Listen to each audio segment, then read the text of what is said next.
맺고 있는 분들이 있는지 모르겠지만 저는 요즘 이제 그 종교 개혁자들에 대한 그 책을 읽으면서 그 종교 개혁자들에 대해서 조금 올려놓고 있어요. 종교 개혁자들 중에서 가장 그 마르틴 루터보다 먼저 개혁을 부르짖었던 위클리프라는 사람이 있어요. 존 위클리프. 이 사람은 마르틴 루터보다 130년 전에 종교 개혁을 시도했던 사람이고요.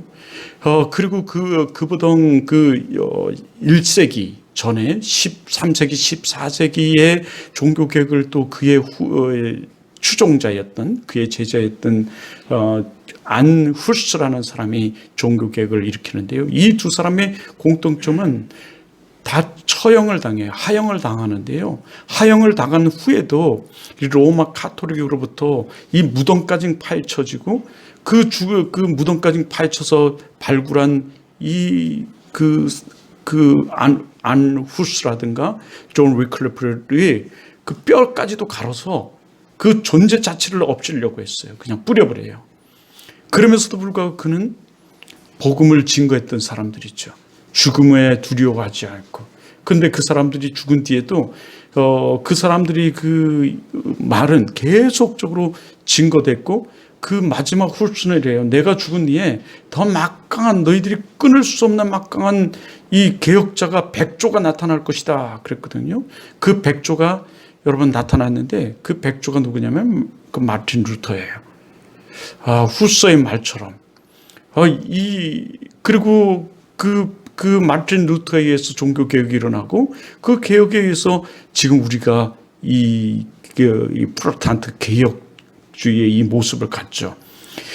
저는 감리교는 아닌데도 불구하고 감리교의 원래는 감리교의 창시자는 그 알미니안이에요. 그런데 이제 알미니안의 그를 두각을 나타내지 않죠. 그건 왜냐하면 그 칼빈과의 도르트회의에서 이 논쟁을 벌이거든요. 이 제네바에서요. 그 논쟁으로 인해서 알미니안자들이 추종자들과 같이 알미니안과 알미니안 추종자들이 이단으로 정제돼서 수청을 당해요. 그것이 바로 마녀 사냥이라고 일컫는, 그래서 그들이 다 죽음을 당하거든요. 예, 그래서 그들은 알미니안을 얘기하지 않지만 그의 사상이 있어요.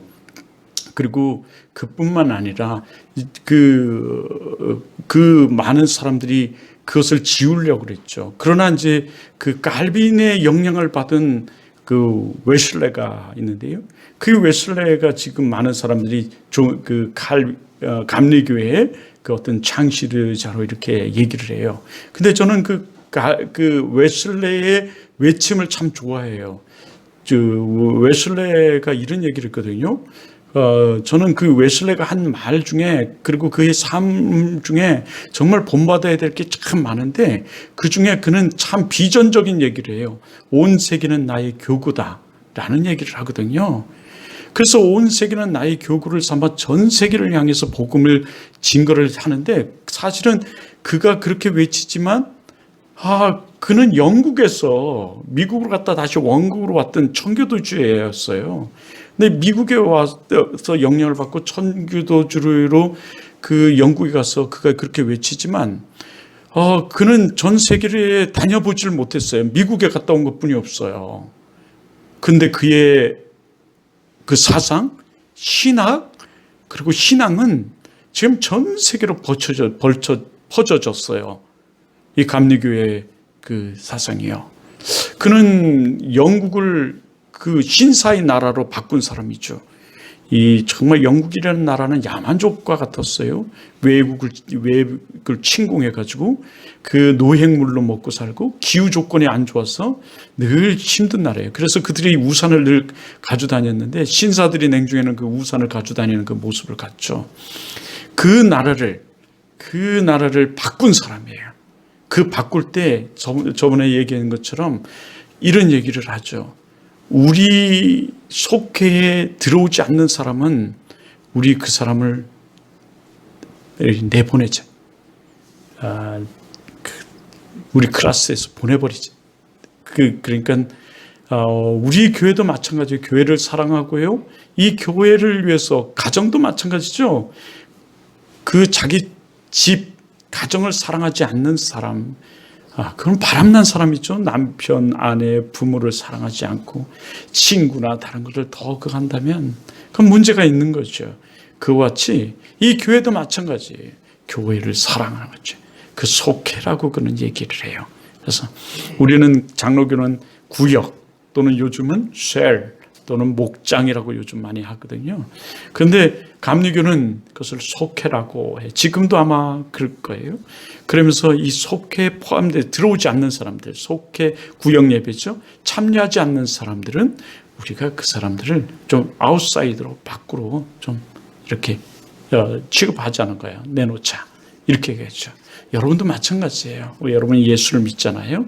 예수를 정말 화끈하게 믿어보세요. 예수 안에 들어보세요. 그리고 이 교회 안에 들어오시고요. 이 몸된 교회의 유기체적 관계를 갖고 이 교회를 사랑하고 교회와 함께 해보세요. 여러분 정말 놀라운 은혜가 있어요. 여러분 가정이 왜 천국이 아니라 지옥이 되겠습니까? 여러분은 자기의 주장이 강하고 자기 생각만 하고 자기가 부족한데도 그 부족함을 몰라요. 자기가 소리가 다 맞다고 여기고요. 그리고 나이가 먹으면 부모를 업신 여기고 말이죠. 이런 경향들이 생겨나기 때문에 그래요. 여러분 하여튼 오늘 그렇지 않지만 오늘 우리는 성찬을 할 거예요 또. 그러나 우리 이거 보기 전에 이 성찬은 우리 장로교회는요 이 영적 임재소를 주장해요. 그러나 감리교, 성결교 또 순복음은 기념소를 주장하고 있고요. 천주교는 화채소를 주장합니다. 이렇게 굉장히 틀린 모습들이 사실은 있어요. 화채소는 신부가 이 분장과 분병을 들고 기도를 하면 이 예수 그리스도의 살과 피로 변한다는 얘기예요.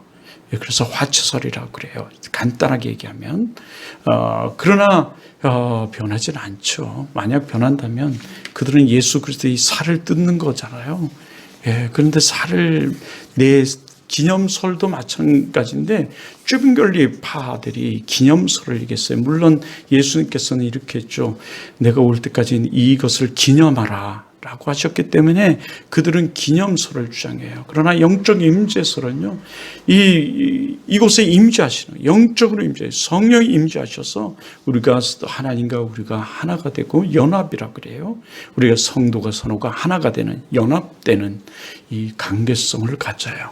그래서 여러분 기회가 되면 이 다음에 더 이거에 대해서 깊이 있게 조금 더 시간이 없어서 많이 못하겠지만 이렇게 좀 다뤄보겠지만 여러분 이게 굉장히 중요한 우리의 삶이에요. 자, 그런데 오늘 여러분 혹시 복음이란 들어보셨습니까? 복음이란 소리 들어보셨나요? 그랬더니 오늘 우리 복음이란 뭔지 아십니까? 교회를 다니면 우리가 많은 이야기들을 듣는 것들이 있어요. 믿음이란 무엇이냐, 또 기도란 무엇이냐, 이 복음이란 무엇이냐, 이런 얘기들을 우리는 많이 듣습니다. 이 복음이란 것은 좋은 소식, 굿뉴스, 복된 소식, 이것을 복음이라 이렇게 말해요. 그런데 성경은 예수 그리스도가 십자가에 죽으시고 부활하신 것을 복음이라 이렇게 말을 합니다. 이것을 복음이라고 정의하고 있어요. 그래서 오늘 우리가 본 고린도전서 15장 1절에 보면 이렇게 말해요. 형제들아, 내가 너희에게 전한 복음을 너희에게 알게 하노니 이는 너희가 받은 것이요 또 그 가운데 선 것이라. 그러면서 자신이 먼저 받은 것을 전한 것이다. 전한다라고 말하거든요. 근데 왜 이 예수 그리스도가 십자가에 죽으시고 부활하신 것을 복음이라고 할까요? 여러분 왜 그것을 복음이라고 할까요? 그것은요, 모든 사람이 죄 때문에 죽어야 하는데 예수님께서 모든 사람을 대신해서요 대속제물이 되셨어요. 십자가에서 죽으시고 부활하심으로 죄와 저주와 사망 가운데 해방되는 길을 열어주셨기 때문에 이것을 복음이라고 그래요. 이거보다 더 복된 소식이 없기 때문에, 이거보다 더 기쁜 소식이 우리에게 없기 때문에 우리는 이것을 복음이라고 그래요. 복음이란 예수 그리스도가 우리 죄를 위해서 죽으시고 십자가에서 죽으시고 부활하신 것을 복음이라 합니다. 왜요? 우리 인간은 이 죄가 있으면 우리가 천국에 갈 수 없어요. 이 죄로 말미암아 우리는 죽을 수밖에 없는데 예수 그리스도가 우리를 대신해서 십자가에서 그 죄값을 지불해 주셔서 우리에게 죄와 저주와 사망 가운데 해방되는 승리하는 길을 열어주셨기 때문에 우리는 그것을 복음이라 합니다. 정리하셨죠? 예, 그것을 복음이라 그래요. 그렇습니다.